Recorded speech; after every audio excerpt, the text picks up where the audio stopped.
Hello guys, welcome back to the channel. In today's video, I'm going to show you how you can clear app cache in Windows 11. If you want to delete app cache on mobile phone, we just need to go to the installed apps and then we will see the clear cache option. But here in Windows, we can't see clear cache menu or option.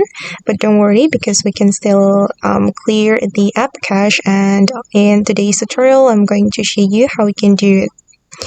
Okay guys, first of all, you can go to your Windows setting. I'm going to open the start menu first and then go to the settings and select the system setting, and here you will see the storage and you can click on the temporary files.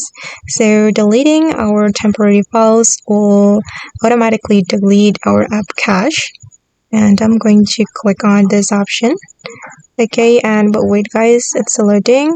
Okay, and then we just need to click on remove files and click on continue, and after that the app cache of all your applications in Windows will be deleted.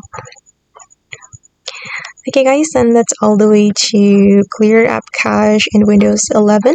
I hope this video will be useful for you. Thank you so much for watching, and